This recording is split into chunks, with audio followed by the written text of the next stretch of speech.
네, 한 주일에 한 번씩 시의 적절한 경제학 주제를 골라서 공부도 하고 시사도 함께 살펴보는 정승일 경제학 코너입니다.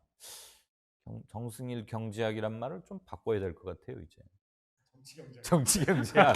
자, 경제보다도 정치가 더 재밌으니까. 그 훔볼트가 아니고 자유대학, 베를린 자유대학에서 네, 학위를 받으신 것도 정치 경제학이신 그렇죠. 거죠. 네, 어제 대법원 재판 얘기를 안 할 수가 없습니다. 네, 박근혜 대통령의 정말 역사적인 탄핵, 시민들에 의해서 끌려 네, 내려온 네, 사건을 법률적으로 마무리하고 정리하고 네, 징치하는. 네, 그런데 또 공교롭게 1심과 2심들이 다 달랐었는데 네, 어제 대법원에서는 가르마를 쫙 타주고 네, 전부 다 문제가 있는 판결이니까 2심을 다 다시 해라. 네, 그래서 파기환송심이라고 네, 법원과 용어로는 네.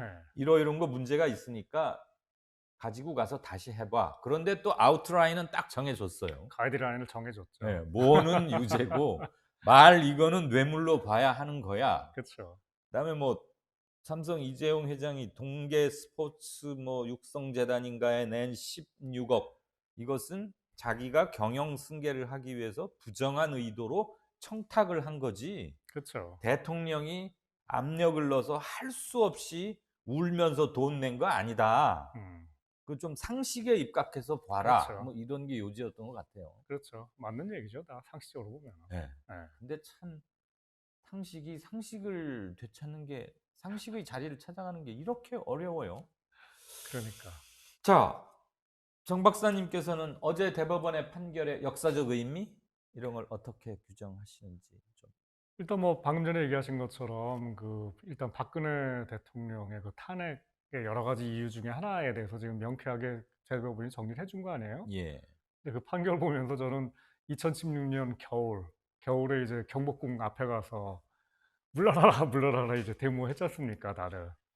근데 그게 이제 제가 한 거는 무슨 법률적인 행위를 한 건 아니고 그렇죠. 정치적인 행위를 했는데 예. 이번에는 이제 법에서 더군다나 이 대법원이 이제 우리나라 최고 그 재판소. 재판부인데 거기서 뭔가 또 다른 하여튼 뭔가 물러나야 되는 그 정당성에 대해서 확인을 시켜준 거죠. 뭐 이제 거기에 대해서는 이제 뭐 크게 달라지는 건 없는데 가장 크게 이제 어저께 판결에서 달라진 거는 방금 전에 얘기하신 것처럼 이재용 회장이 어제 판결에 따르면은 다시 이제 2심으로 돌아가서 예. 이 판결을 다시 받으라는 건데 앞으로 한 6개월 정도 지나면 이제 판결을 다시 받을 텐데 네. 그때 2심에서 지난번 2심에서는 그 말 3마리와 그다음에 최순실한테 이제 갖다 준 그 16억이 뇌물이 아니라고 얘기를 했으니까 예. 그래서 집행유예로 나온 거 아니에요. 그렇죠. 그래서 여태까지 이제 밖에서 이제 지내셨는데 앞으로 6개월 정도 뒤에는 이제 새로 되는 이 2심에서는 지금 대법원이 가이드라인대로 하게 되면은 다시 한번 이제 감옥에 갈 가능성이 다들 예상하는 것처럼 굉장히 높아졌다라는 거 아닙니까? 거의 뭐 99점. 90%라는 분들도 있고 누구는 99.9라고도 하고. 그렇죠. 뭐 제가 보기에도 그렇게 된 것 같아요. 그래서 이제 바로 그 삼성전자가 성명서를 냈잖아요. 예. 보통 입장문인가 뭔가. 예. 보통 그런 판결이 나왔다고 해 가지고 기업이 성명서를 내는 걸 제가 본 적이 없거든요. 여러 가지 경우의 수에 맞춰서 다 준비를 해 놓고 있었던 것 네. 같아요. 근데 그리고 아무튼 간에 하여튼 성명서를 냈다는 게 예를 들어 가지고 그 박근혜 정부 시절에 그 최태원 회장이 예. 그때도 한 뭐 3 년인가 형을 살고 그랬 나왔거든요. 그랬죠. 그때도 그냥 그 SK그룹 차원에서 뭐 성명서라든가 입장문을 낸 적이 없어요. 이번에는 삼성전자라고 하는 개인이 아닌 법인이 "우리 정말 반성하겠습니다. 앞으로 기업의 본연의 모습으로 돌아가겠습니다." 그러면서 뭔가 "기회를 좀 주십시오. 국가 경제를 위해서 우리가 기여를 하겠습니다."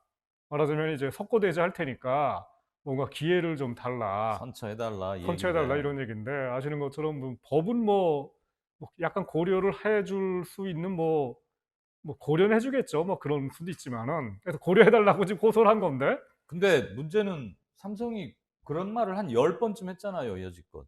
근데 회사 차원에서 그렇게 공식적인 입장문을 낸 거는 저는 처음 봤어요. 아니 저기도 있었어요. 금년인가 작년 후반인가 네. 이재용 소환될 때 첫 번째 소환될 때 그때도 그때도 하나 회사 냈고요. 차원에서 입장문을 냈어요? 예, 냈고 아, 여러 번 어제 했군요. 냈던 거는 엄밀히 말하면 이재용 피의자의 변호인단 대표 명의로 냈죠. 아, 회사가 아니라 네네네. 변호인단 대표 제가 그 명의로. 원문을 입수해서 봤는데 네.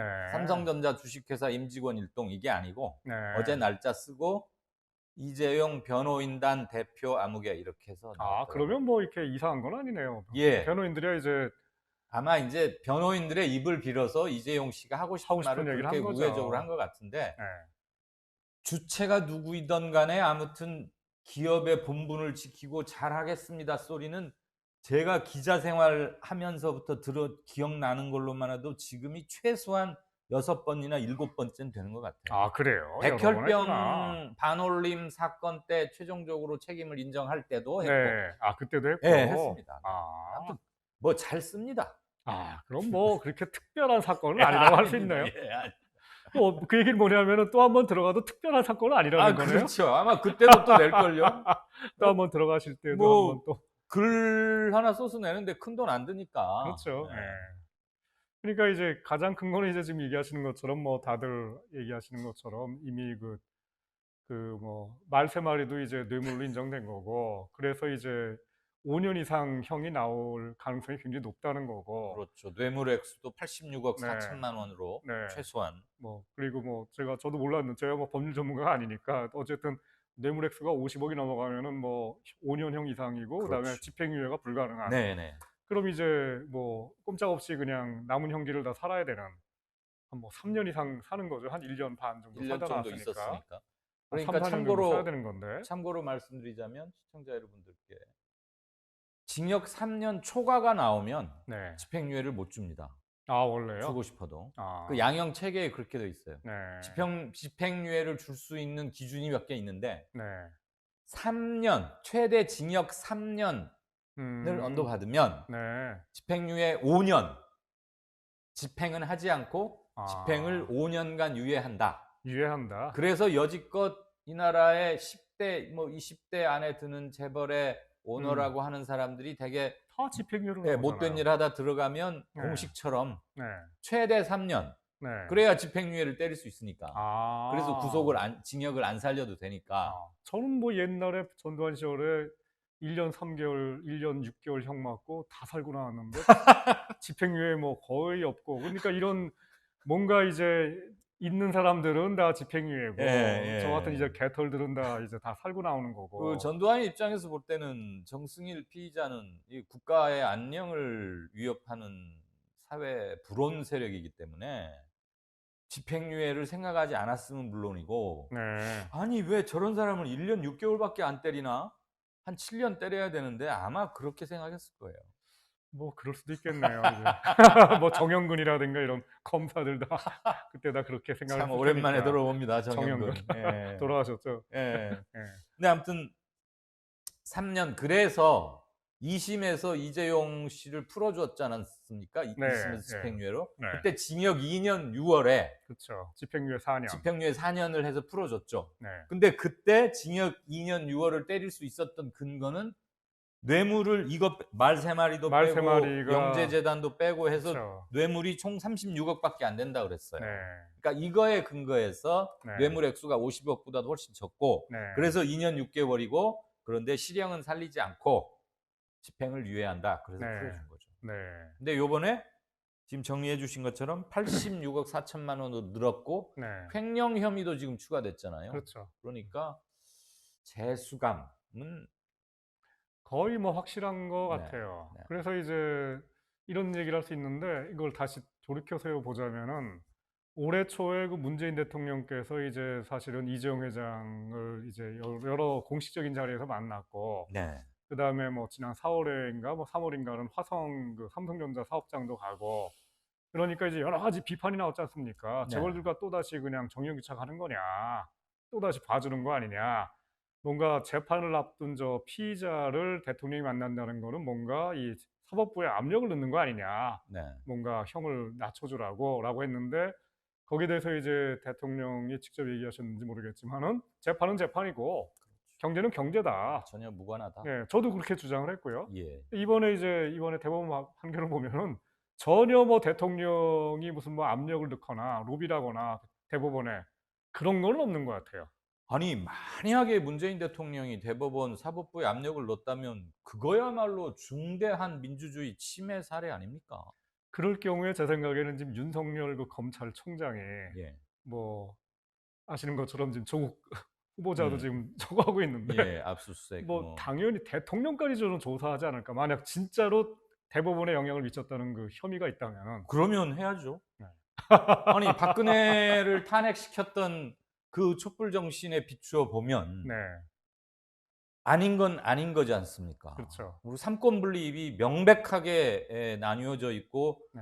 그것을 존중한다고 우리가 일본의 첫 번째 우리에 대한 무역 보복 내지는 네. 무역 공격 사태가 벌어졌을 때 똑같죠. 우리는 대법원의 결정을 존중한다. 네. 행정부는 대법원 결정을 손댈 수 없다라고 우리가 일본한테 말했지 않습니까? 존중하고 싶지 않아도 그거 존중하지 않았다가는 내가 지금 탄핵당할 판인데 그렇죠. 그렇게 일본에게 그리고 또 우리 국민에게 분명히 네. 확인을 해 줬는데 이제 아 와서 이재용 이거 내가 기공식에도 가서 어깨도 두드려 주고 투자도 좀 많이 하라고 그랬는데 웬만하면 좀 봐 주시오. 만약에 그럴 네. 리가 없겠지만 만일 문 대통령이 그런 간접적으로라도 그랬다면 이거 역시 어마어마한 문책 사유 아닙니까? 그렇죠. 네. 그러니까 이제 이거 뭐 말로는 안 하더라도 그냥 예전 같으면은 사인으로. 그냥 사인이 저거죠. 그러니까 아니 내가 하는 행동 보면 모르겠느냐. 그 대법원 판사님들 예. 이런 식으로 했는데 그것도 안 통한다는 거 아니에요. 왜냐면 그렇죠. 그렇지 않은 소신 있는 대법관들을 이미 임명을 해서 그렇죠. 당신들이 알아서 당신들의 권한을 행사하셔라 음흠. 라고 하신 거니까 예. 그게 지금 뭐 촛불 정신이니까 그렇죠. 그거대로 간 거 아닙니까? 시대 정신이고. 그렇죠. 시대 정신이니까 이제 그거를 못 지키는 사람들이 사실은 새누리당 이쪽 사람들인데 지금 또 엉뚱한 얘기를 하고 있는 거고요. 그렇죠. 근데 그래서 저는 저도 뭐 마찬가지인데 범죄는 범죄고 법적인 처벌은 처벌대로 가야 되는 거고 예. 그러면서 동시에 이제 지금 그 삼성그룹에서는 어쨌든 지금 여러 가지 얘기가 나오는 거 아닙니까? 지금 경제가 안 좋고 더군다나 반도체 매출도 많이 좀 줄고 있고 더군다나 일본이 이 반도체를 비롯한 우리나라 이 소재 부품 장비 산업을 공격을 하고 있는 이 마당에 삼성그룹의 그 이 대장님을 또다시 집어넣으면은 이게 힘들어지는 게 아니냐라고 하는 그런 얘기를 삼성그룹만 하는 게 아니라 이제 이 보수 언론도 그런 얘기를 지금 많이 하고 있고 재계, 전경련 이런 데서 이런 얘기를 하고 있잖아요. 예. 거기에 대해서 이제 진보 쪽 사람들은 아니 재벌 총수 들어간다고 해가지고 그렇게 심하게 경영에 지장받는 건 아니다. 그러니까 저도 이제 그런 생각을 하는데 아까 이제 우리 최태원 회장님 얘기했잖아요. SK그룹에서 최태원 회장님이 한 3년 정도 살다가 그분도 이제 특사로 나오신 건데 가급적 님자나 경칭은 좀 빼주셨으면. 아 그래야 네. 됩니까? 뭐 저는 대통령도 경칭은 안 하니까. 아 그래요? 방송에서 그렇습니까? 네네네. 저 일상화돼 있어서 님님하는 게 그러니까 이제 박사님 너무 인격이 지금 고결하고 님이라고 그랬잖아요. 박사님 상대를 늘 높이고 존중하시는 분이니까 이렇게 네. 몸에 배신 건데 대통령은 뭐라고 말했다. 이게 아. 뉴스체죠. 아 그래요? 오늘 문재인 대통령은 8.15 경축사에서 아무 뭐라고 강조했다. 이러지. 아. 오늘 문재인 대통령님께서는 제 몇 회 광복절을 맞이하여 기념사에서 뭐라고 강조하셨다. 그런 거 한 번도 못 들어보셨잖아요. 진짜 그러네요. 예. 원래 그러니까 경칭을 빼야 됩니다. 방송에서는 그렇게 얘기를 하는군요. 네네. 저는 어떤 회의 같은 데서 항상 그렇게 얘기를 하니까. 그렇죠. 회의에서는 네, 당연히 네. 상호 경칭하고 그렇죠. 이러는데 예. 국회에서도 원래는 그렇죠. 님자 쓰고 예, 경칭하지만 존경하는 뭐 의원님 하고 그러니까. 방송은 국민이 최종적인 시청자고 다 그분들을 위해서 동등하니까. 하니까 국민보다 높은 사람은 없는 거죠. 없는 거네요. 엄밀히 말해서. 아유, 죄송합니다. 그리고 대통령도 국민이 선출한 그렇죠. 거니까 그렇죠. 예, 예. 죄송할 것까지는 없고요. 네, 알겠습니다. 예. 아무튼 최태원 회장도 좀 들어가 있는 동안에 SK그룹이 그 당시에 아주 뭐 커다란 경영상의 곤란은 겪지 않았다라는 게 이제 이게 드러난 거예요. 그래서 많은 분들이 아니 뭐 SK도 하는데 삼성은 뭐 관리의 삼성이라고 그래가지고 보다 더 시스템이 잘 돼 있을 텐데 그렇죠. 그럼 뭐가 그렇게 문제가 되겠느냐라고 생각을 하는 거고 저도 뭐 그렇지 않겠느냐 무슨 엄청나게 무슨 뭐 지금 뭐 삼성이 앞으로 커다란 적이 뭐 그런 것 같지는 않고 더군다나 이제 그런 생각을 하는 게 뭐 이재용 회장이 뭐 들어가 있는 동안에 오히려 뭐 스코어는 더 좋았다 뭐 이런 얘기도 있고. 뭐 그런 것도 있고 네. 그다음에 이미 지금 1 년간 나와서 활동을 하셨잖아요. 예. 그동안에 이제 많은 준비를 들어가실 준비를 그런 거 해놓은 거예요. 아닌가요? 아니 저는 그렇게 생각했는데 일본과의 그 이 소지부품 장비 그 일이 벌어졌을 때 네. 삼성그룹에서 여러 가지 그 이재용 회장의 그 여러 가지 행보에 대해서 예. 상당히 언론에 이게 노출을 시켰지 않습니까? 예. 뭐 그걸 보면서 저는 여러 가지 해석이 가능한데 첫째는 이제 뭔가 내가 있어야 되는 삼성그룹. 혼자 막 일본 밤에 막 가고 네. 그랬던 날. 네. 예. 뭐 그리고 뭐 여러 가지 요즘에 뭐 이 최고 경영자 뭐 회의 같은 거 하는 것도 그 비공개인데 전부 다 그게 언론에 보도가 되잖아요. 일부러 흘렸죠. 그렇죠. 이제 한 줄 그게 이제 써달라고. 저는 두 가지로 해석을 한 게 첫 번째는 그 이재용 회장의 존재를 알리는 거 이게 하나라고 생각을 했고 뭐 다 알고 있는 얘기고 저는 두 번째로 예. 이면에는 내가 혹시 들어가더라도 삼성의 임직원으로 동요하지 말아라 라고 저는 해석을 했어요. 예. 이렇게 배려심과 이타심이 출중하신.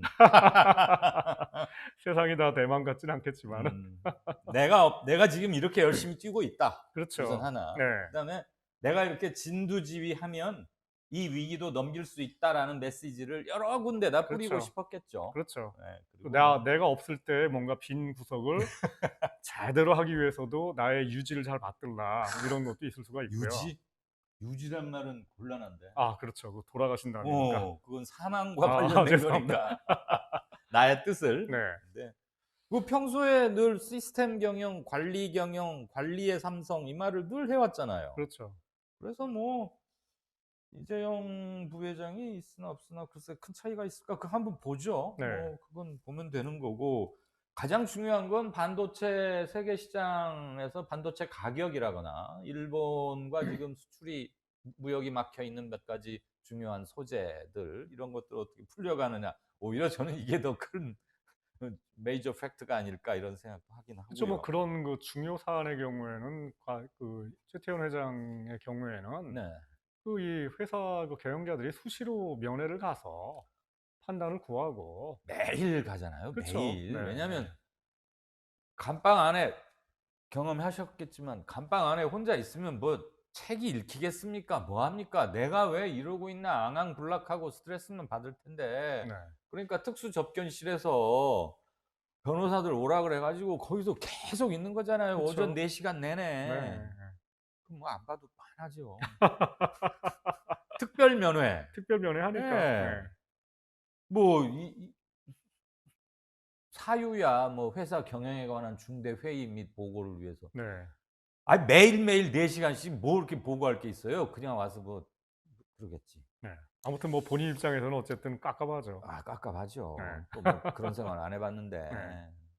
그래서 이제 어저껜가 이제 보니까 한겨레 신문에 그 재벌 개혁에 앞장서 오신 그 전성인 교수님께서 예. 쓰시기를 "이번이 굉장히 좋은 판결이다. 역사적인 판결이다. 대법원이 음흠. 뭔가 정경유착의 고리를 끊었다."라고 그렇죠. 이제 다들 얘기를 하시는데 이제 그러면서 또 하나 이제 덧붙인 게 뭐냐면은 이재용 회장이 이제 이 빠져나올 유일한 길은 투옥된 이후에 특별 사면으로 이제 나오는 거밖에 없을 거다. 음흠. 근데 그 경우에는 그렇다면은 문재인 대통령께서 또 다른 정경유착의 뭔가 도덕적인 그 이 범죄를 범하는 거다라고 이제 음흠. 미리 경고하셨더라고요. 아예 그냥 퇴로를 딱 막아 버렸네요. 예, 그렇죠. 예.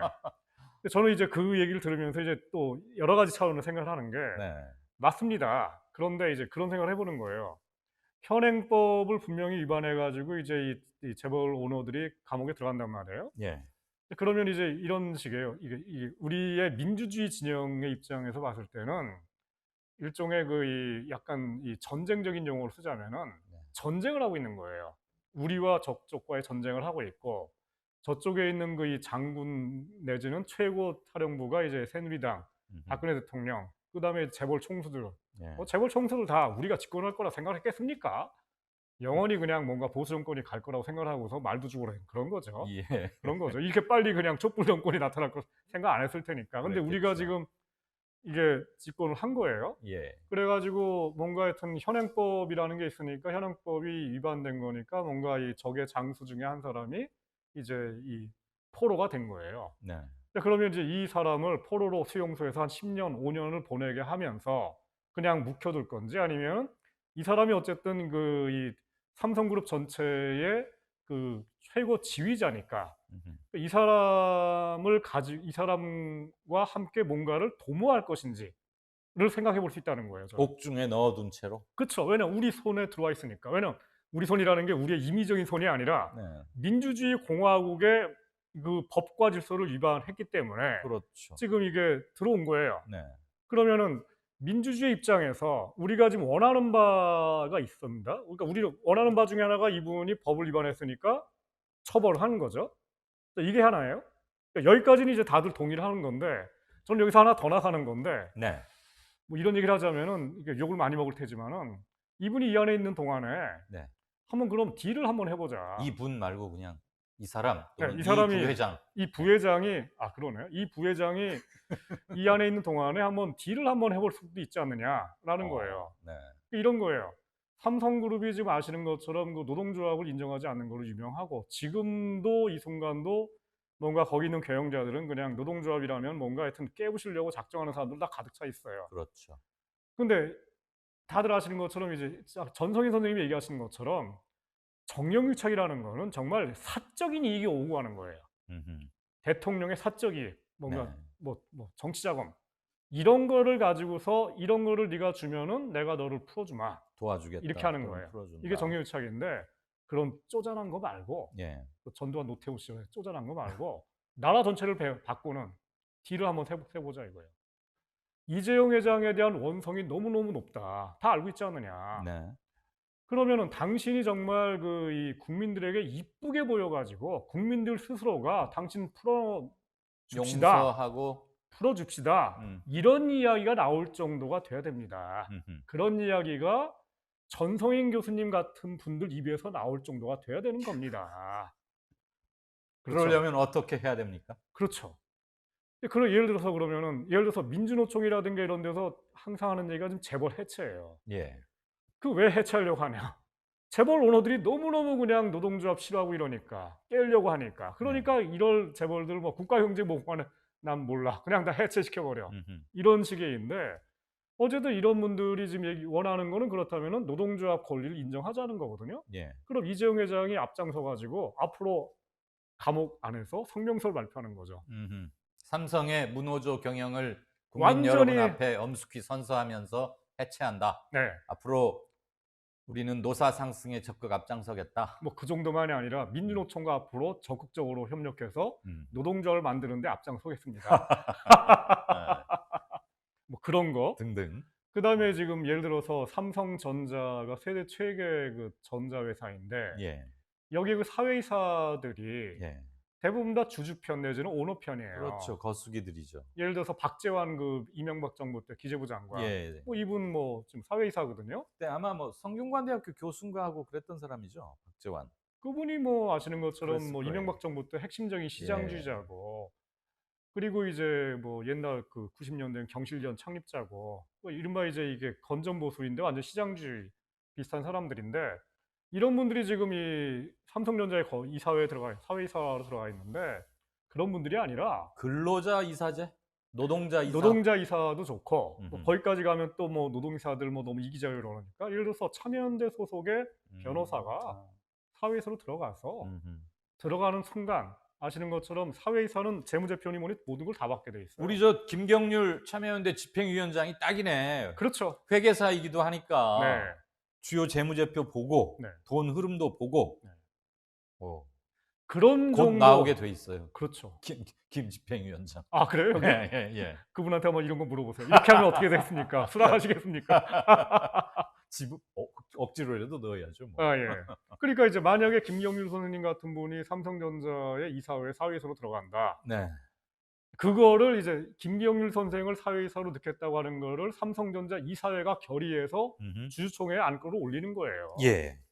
그러면은 그냥 이렇게 뭐 주주들이 뭐 이사회가 저 정도로 나오면은 뭐 동의해 줘야죠 하는 확률이 굉장히 높죠. 아무튼 재벌 개혁, 대기업 민주화, 네. 직장 민주주의는 민주주의는 직장 문 앞에서 죽지 않는다는 것을 삼성이 앞장서서 이끌고 그렇죠. 몸소 실천으로 최소한 몇 년은 보여라. 그렇죠. 확인될 수 있게. 적어도 이재용 회장이 살아있는 동안은 지켜라 음. 아이, 라고 해야죠. 그 뒤로도 계속 지켜야죠. 아무튼 참 이게 너무 착하신 분이야. 우리 정승일 박사께서는 아, 그래요? 너무 착하셔. 너무 배려와 존중이 많아요. 자, 경영권 어제 판결 중에 또 하나가 경영권 승계를 위해서 부정 청탁을 했다. 네. 삼성 너희가 네. 박근혜가 돈 내라고 막 손목 비틀듯이 그래서 어쩔 수 없이 낸 거 아니고 이재용 너가 좀 싸게 비용 덜 들이고 세금도 최소한 덜 내고 그래서 뭐 제일모직하고 삼성물산인가 합병별도 이렇게 하고 그 과정에서 국민연금도 동원해서 자기 편들게 하고 지금 어제 그런 걸 다 포괄하고 있지 않습니까? 그렇죠.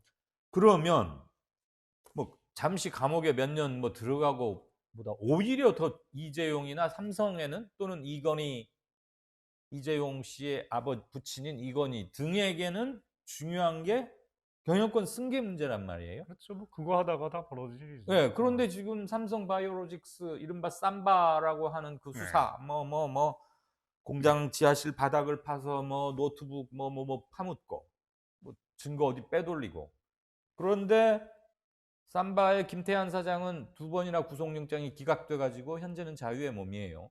정말 그 로비를 얼마나 많이 하는지. 그러면 어제 대법 판결이 이재용에게로의 경영 승계에 어떤 영향을 물론 긍정적 영향은 아닐 것 같은데 되게 어떤 걸 상정하실 수 있을까요? 일단 뭐 아시는 것처럼 지난번 2심에서 그 이재용 회장이 집행유예로 나온 거는 그 2심 그 재판부가 네. 경영 승계를 위한 그런 의도적인 작업이 없었다라고 인정을 한 거 아니에요. 근데 이번 대법원 판결은 있었다라고 그걸 인정을 한 거 아닙니까? 그렇죠. 그렇죠. 그리고 근데 지금 그 16억이 자발적으로 네가 갖다 네. 낸 거고 거래를 하기 위해서 부정 청탁을 한 증거다라고 그렇죠. 했죠. 근데 그러면 이제 이게 삼성바이오도 마찬가지인데 지금 그 삼성은 공식적으로는 그 경영권 승계 작업이 없다 그리고 그런 의도가 없었다라고 지금 일관되게 얘기하고 있는 건데 네.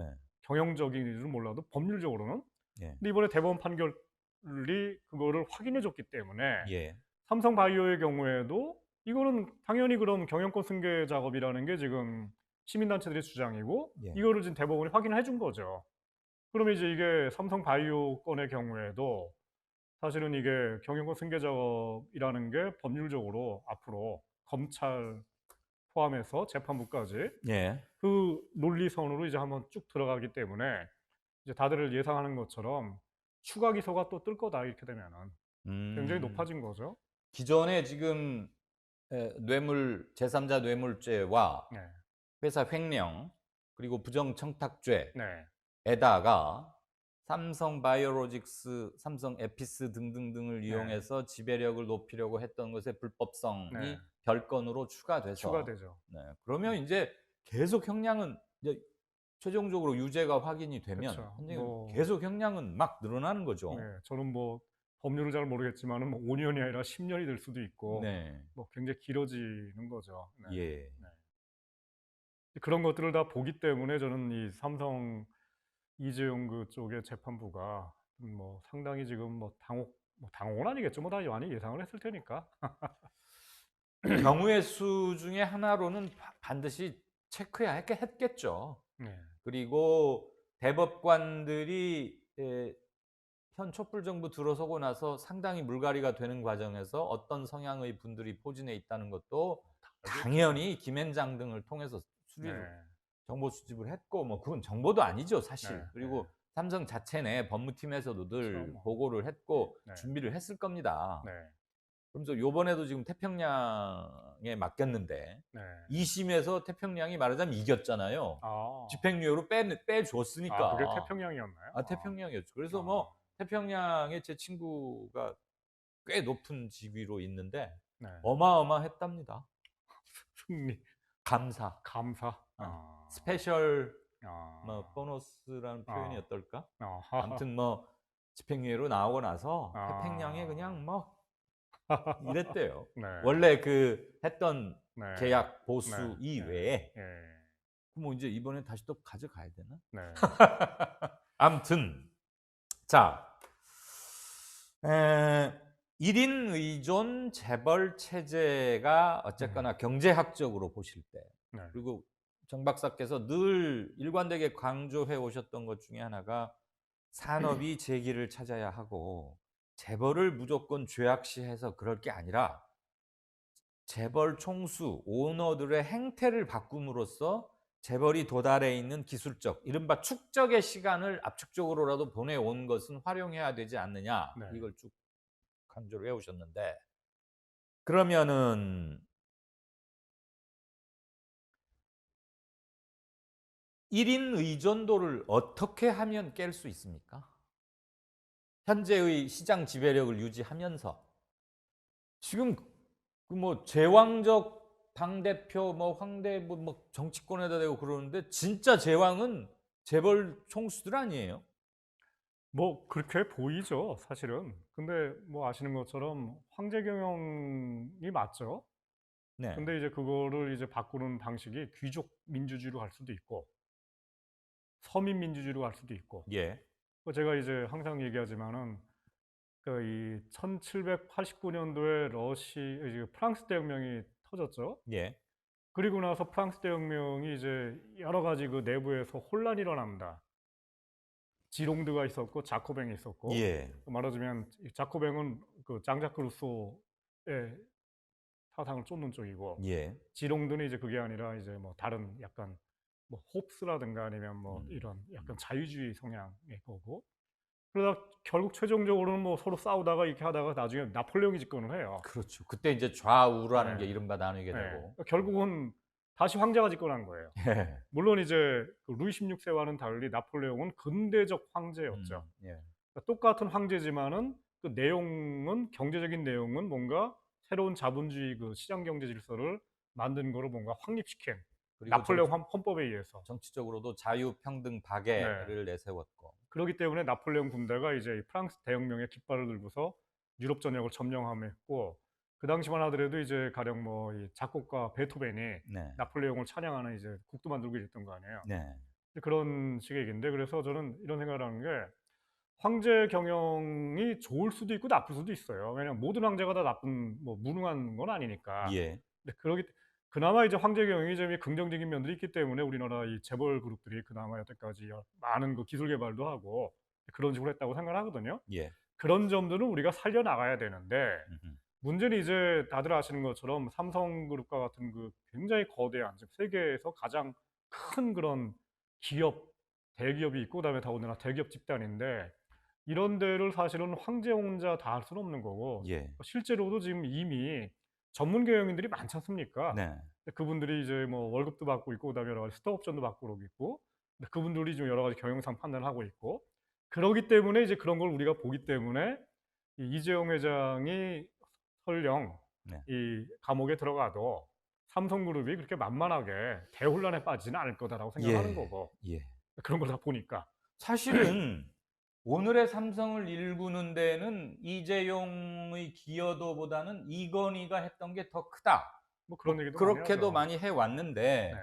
다들 아시다시피 이건희 씨가 어 식물인간 상태죠 지금. 네네, 뭐 와병 중인 게 지금 벌써 몇 년째잖아요. 네. 그렇다고 그 몇 년 새, 그러니까 오늘의 삼성 신화를 만들었다고들 안팎으로부터 평가받고 있는 이건희 씨가 의사소통조차 못하게, 네. 병상에서라도 뭘 보고를 받거나 경영에 관한 판단조차 전혀 내리지 못한 채로 몇 년이 지났지만 삼성이 거꾸러지거나 흔들어지거나 추격당하거나 순위가 바뀐 건 아니었잖아요. 네. 그리고 그 과정에서 이재용 씨의 뭐랄까 경영 능력 이런 게 구체적이고도 확실하게 자기 아버지인 이건희 씨처럼 명확히 입증된 바도 없고, 뭐 냉혹하게 말하는 사람은 이건희 씨가 이용재 누구야? 이재용. 이재용 씨가 처음으로 했던 무슨 삼성 뭐 디지털인가 뭐 관련해서 했는데 그거 이렇게 잘못돼 가지고 회사 도중에 접고, 그렇죠, 많이. 그냥 아버지 아들 둔 덕에 이렇게 해서 뭐 에버랜드 지분인가 뭔가 어떻게 해 가지고 막 한 바퀴 돌더니 떡하니 지금 최대 주주가 돼 있는. 그래서 지금 얘기하시는 게 다 맞고요. 그래서 예. 제가 약간 그 경영제나 경영학에서는 뭘 나누냐면요. 지금 네. 얘기하시는 것처럼 그러니까 재벌 2세가 됐건 아니면 중소기업 뭐 2세, 3세가 됐건 간에 창업자에 비해서 그 뒤에 나오는 뭐 아들이라든가 손자들이 네. 곱게 자라다 보니까 실제로 뭐 경험이 많지 않다 보니까 창업자만큼의 그 경영 능력, 경영 수완을 발휘하지 못하는 경우가 우리만 그런 게 아니라 세계적으로 다 마찬가지거든요. 예. 그러기 때문에 미국의 경우에는 가령 록펠러 아니면 카네기 음흠. 이런 사람들의 그 이 후손들 뭐 아들이라든가 손자들은 경영 일선에 안 나서죠. 괜히 경영 일선에 나섰다가 이게 뭐 국민 경제의 문제가 아니라 자기 재산을 날리니까 네. 그 자기 재산을 날리면 자기 손해 아닙니까? 예. 그렇기 때문에 본인 스스로 결단을 내려 가지고 경영 일선에서 후퇴를 하죠. 음흠. 그래서 전문 경영인들이 CEO를 하고 나는 뒤에서 이사회 의장, 이사회 의장은 약간 좀 수동적인 존재죠. 뭐 가끔 가다 나와서 그냥 "회사 잘 돌아가고 있나? 보고 한번 해 봐." 이런 정도만 하고 있는 거고 예.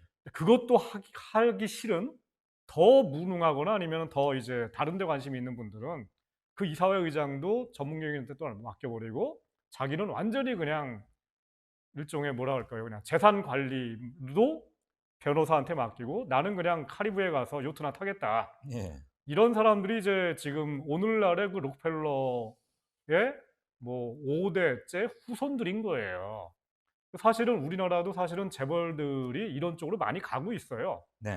근데 그중에서 이제 이런 거죠. 그러니까 예를 들어서 뭐 이건희 회장이 자식이 여러 명인데 뭐 그렇게 갈 사람들 뭐 있고 그중에서 좀 똘똘한 사람을 뽑아 가지고 "너는 앞으로 CEO 역할도 해 보고." 뭐 이렇게 한 건데 저는 뭐 아까 얘기한 것처럼 이런 건데 그러니까 사실은 저는 이런 입장인데 이재용 회장이 경영 능력이 뛰어난지 아닌지는 사실은 밖에 있는 사람으로서는 알 수가 없어요. 그렇죠. 일단은 네. 그렇죠. 내부 네. 사람들이 좀 더 잘 자 그렇죠. 알겠죠. 예. 그리고 또 하나는 이게 첫 번째고요. 두 번째는 만약에 삼성전자라든가 삼성경 이 그룹의 그 경영이 잘못돼 갖고 문제가 생길 경우에는 국민 경제도 흔들리지만은 사실은 가장 첫 번째 타격을 받는 건 본인들이에요. 네네네. 본인들 주가가 내려갈 텐데 그렇죠. 뭐 회사가 내려가는 옛날처럼 거니까. 월급도 많이 주기 힘들 거고 그렇죠. 이익이 줄면. 그렇죠. 그게 뭐냐면은 본인들이 판단해야 된다는 거예요. 음흠. 외부에서 압력도 있지만은 "야 너 무능하니까 물러나." 요런 압력도 있겠지만은 본인 스스로도 '야 이거 내가 물러날 때가 아닌가?' 판단을 해야 한다는 겁니다. 또 나 말고 더 유능한 사람을 내 대리인으로 앉혀 가지고 "이 사람이 열심히 일하게끔 나는 판을 깔아 주자." 음흠. 이런 식으로 하는 거죠 다. 어디 가나 다 이런 식이에요 다. 뭐 유럽도 마찬가지고 일본도 마찬가지고 그다음에 미국도 마찬가지고 저는 우리나라 재벌들이 그쪽으로 많이 가고 있다라는 겁니다. 네. 네. 이게 두 번째고요. 그러기 예. 때문에 시민사회라든가 이 진보 쪽에서 우리가 얘기할 거는 그런 미주알 고주알 뭐 누가 경영이 뭐 무능하다 이런 것까지는 우리가 알 수 없으니까 그거는 니들이 알아서 하되 다만 우리가 할 거는 법과 제도를 확실히 만들어 가지고 만약에 당신이 뭔가 경영을 하다가 문제가 생길 경우에는 책임을 확실하게 져라. 이거저거 뭐 핑계 대면서 오리발 내밀거나 네. 아니면 예를 들어 가지고 90 년대 초중반에 이제 삼성의 이건희 회장이 자동차를 굉장히 이제 좋아했다는 그 얘기가 많았지 않습니까? 뭐 예. 독일에 그 가서 뭐 이 포르쉐 뭐 200km 달리는 것도 취미였고 그 뭐 에버랜드 안에 자기만 달리는 네. 주행장도 만들어 놨다 그러고. 그렇죠. 네. 근데 그런 개인적인 취미가 이제 그게 사업으로 연결돼 가지고 삼성 자동차를 세웠는데 또 하필이면 또 그게 또 외환위기랑 맞물려 가지고 굉장히 큰 손해를 본 거 그렇죠. 아니에요. 물론 이제 그 외환위기 터진 것 때문에 그런 면이 많기 때문에 그 전체를 다 이건희 회장의 경영 판단 잘못이라고 얘기를 할 수는 없지만은 네. 아무튼 거기까지는 용서가 된다 하더라도 그 이후에 벌어진 일 그러니까 음흠. 삼성자동차에서 발생한 모든 채무에 대해서 이건희 회장은 법적 책임을 하나도 안 졌어요. 그래요. 그거야말로 국가 나라 곳간을 얼마나 축내는 거고 불특정 다수 전체 국민에게 그렇죠. 나누어지게 한 네. 겁니까? 근데 그게 이제 그 당시에 뭔가 그러니까 뭔가 법적인 그 제도의 미비 때문에 이 개인에 대한 그 책임을 묻지 못한 거예요. 왜냐하면 그게 이제 삼성생명이라든가 이런 계열사들이 다 갖고 있는 구조가 됐고 예. 본인은 뭐 실제로 삼성전자에 대해서 무슨 경영 지위도 없었고 재산적인 지위도 별로 마땅치가 않았으니까 법률적으로는 이게 무책임이 돼 버린 겁니다. 그래서 이런 얘기를 해야 되는 건데 황제 경영을 할 거면은 예. 황제로서 책임도 져라. 음. 근데 지금 우리나라 법은 황제 역할만 하면서 나중에 전쟁에서 패했는데도 책임을 안 져요. 다 세상에 빠져나게 되는 거예요. 세상에 그런 황제는 네. 나도 하겠네. 그렇기 때문에 지금 여태까지 참여연대 같은 그 이 단체에서 법을 개정해 가지고 여러 가지 그 책임을 지게 만들자. 그리고 책임지기 전에 뭔가 감시하게 만들자. 이런 것들을 얘기를 한 거죠. 권리만 있고 책임은 지지 않는 그 버르장머리를 완전히 뜯어 고쳐야 되는데 그렇죠. 그건 법으로 강제해야 되는 거 아닙니까? 그렇죠. 법으로 만들어야 되는 거죠. 양심의 호소에서는 백날 네. 도루묵이고요. 그런 법을 중에 하나가 이번에 지금 판결이 나온 것처럼 분명히 뭔가 잘못을 했는데 위법을 했는데도 불구하고 집행유예로 빠져나가는 거. 네. 이런 것도 뭔가 법적 허점 같은 것들, 그다음에 징벌적 손해배상제도도 그렇죠. 뭐 이런 반드시 것들을 도입해야 도입해야 하고. 되는 거고, 예. 그런 것들을 도입해 가지고 뭔가 무능한 후계자라고 본인이 생각하면은 책임지는 위치에 올라가지 말아라. 본인들을 위해서도. 이런 거죠. 예. 마지막으로 뭐 경제학을 주 전공을 하고 계십니다만 원래 공부도 정치경제학을 하셨고 정승일 박사의 삶 자체가 정치와 떼놓을 수 없는, 별로 정치 일설에 나가진 않았지만. 아니 뭐 정치가 꼭 폴리티션만은 그렇죠. 아니니까 네. 뭐 학생 운동하다가 감옥에 갔던 것도 실은 매우 정치적인 굉장한 참여인 거고 적극적인 그렇죠. 발언이었잖아요. 네. 그리고 탄압과 희생도 정치적인 거였고. 네. 박근혜, 최순실, 특히 박근혜 전 대통령은 공적 지위에 있었기 때문에 우리나라를 대표하는 대통령의 자리에 3년, 뭐 4년 가까이 있었으니까 뭐 지금 얘기로는 최소한 30년형은 받을 수밖에 없다 이런 걔들 관측을 하잖아요. 90이 넘어서 나오시겠네요. 예, 누군가 뭐 계산도 했어요. 네. 원래대로 만기 출소하면 99세인가 100세라고 그랬는데 잠수하시겠네요. 거기서는 딱 정해진 것만 주고 뭐 이러니까 꼭꼭 씹어 먹기만 하면 위장은 좋아질 텐데 그걸 잘 안 먹는다고들 하니까 네. 대단히 앞질른 얘기입니다만 사람들 일각에서는 또 이런 얘기도 하니까 그냥 지나가는 말씀으로 살짝 여쭙고 네. 진지하게 대답하지 않으셔도 됩니다. 네. 만약에 박근혜 사면론이 나오게 된다면 네. 어떤 조건이 충족되어야 하고 어느 뭐가 어디까지는 진전이 되어야 그때야 비로소 사면을 얘기할 수 있다. 그 전에 말하는 것은 민중에 대한 배반이다. 이런 관점에서 한번 부탁드립니다. 마지막 질문입니다. 글쎄 뭐 저는 사실 그 질문에 답할 위치에 있지 않은 것 같은데, 왜냐면 일단 재판이 다 끝나야 될 거고요. 물론이죠. 그렇죠. 네. 그러니까 앞으로 한 6개월 정도면은 파기환송심은 끝날 거라고 봐요. 아, 그래요? 네. 그리고 아마 재상고를 할 수도 있겠죠. 아. 박근혜, 최순실, 이재용 등이. 아. 왜냐하면 파기환송심을 보낼 때 다 유죄 취지거나 죄를 강화하는 쪽으로, 네. 벌을 그러니까. 강화하는 쪽으로 아웃라인 딱 적어서 1 뭐 2 뭐 3 뭐 대법관들이 써서 줬잖아요. 그럼 당연히 올라갈 거 아닙니까? 형량이. 그러네. 어저께 이제 그 대법원 판결에 의해서 박근혜 전 등도 대통령도 또 올라가고 올라가게 되네요. 이재용은 뭐 확 확 올라갈 올라가게 돼 거고. 있고. 그러면 재상고를 하겠죠. 네. 돈이. 재상고 해봐야 근데 거의 대부분 예. 보면은 바로 기각된다고 당연하죠. 하니까. 왜냐하면 어제 대법원에서 그런 판결을 내렸는데 네. 그걸 가지고 고민을 또 하면 자기 부정이자 그렇죠. 자기 논리 모순이니까 네. 오히려 2심에서 덜, 네. 만약에 대법원 생각보다 덜 강화했다면 그거를 네. 의견 제시는 할 수 있으나 거기서 깎아주거나 그러진 않을 거고요. 네. 그렇다고 보면 최장 6개월 이내면 끝난다고 보는 게 대부분의, 그리고 제가 오늘 아침에 다른 TV에 토론 프로에 나가서도 서기호 판사, 예. 서기호 지금은 변호사죠. 네. 그분도 이렇게 코멘트 해주시는 걸 들었는데 일단 대법원 확정은 이제 내년 초쯤이면 다 될 거고 4월 총선 바로 전이네요. 그리고 선거고. 네.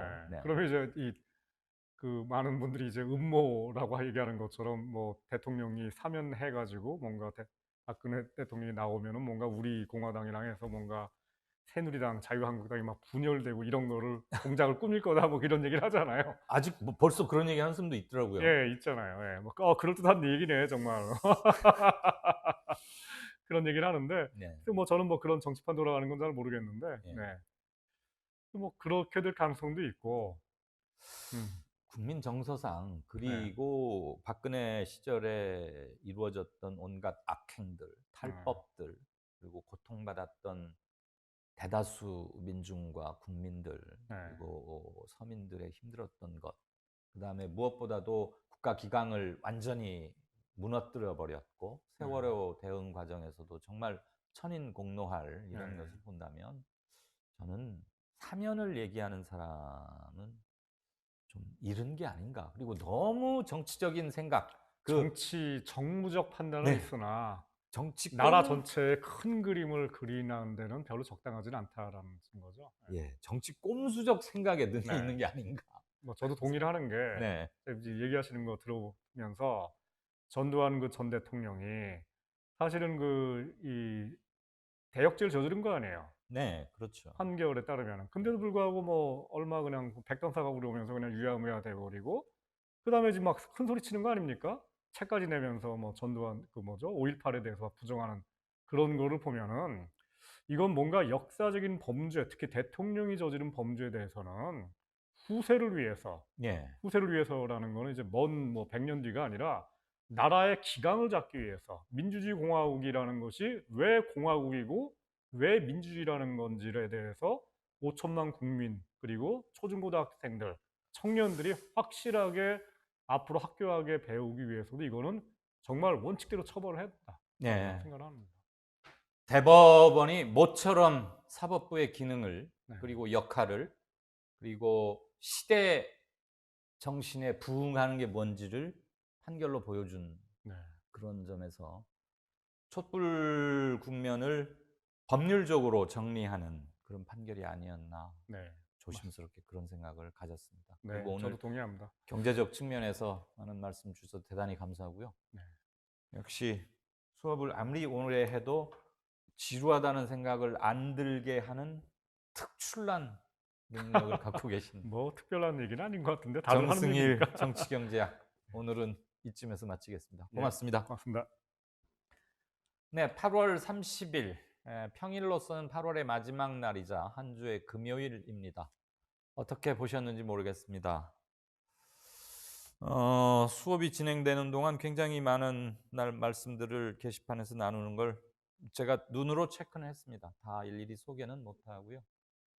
어떤 건 뭐 동의되기도 하고 이곳 분위기나 이강윤의 오늘이 지향하는 방송을 늦게 듣기 시작하셔서 모르는 분도 있을 수 있다고 생각합니다. 무엇보다도 한자 한자 여러분들의 댓글에 대한 행간, 어떤 의미에서 쓰셨을까는 늘 잊지 않습니다.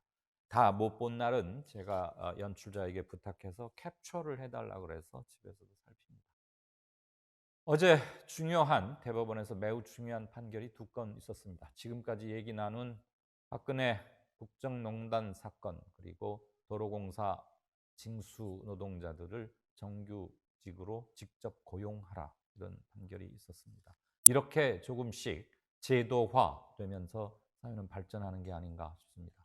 그런가 하면 국회는 여전히 우리 속을 태우고 좋지 않은 모습을 보이고 답답하기만 합니다. 이거 역시 불과 몇 개월 뒤 우리 손으로 제발 확실하게 청소를 해야 되는 숙제가 아닌가, 다들 그렇게 생각하시리라고 믿습니다. 지난 한 주간 시청해 주셔서 대단히 감사합니다. 다음 주 월요일에 정확히 5시에 씩씩한 모습으로 다시 인사드리겠습니다. 주말 편히 쉬십시오. 가을이 성큼 다가온 것 같습니다.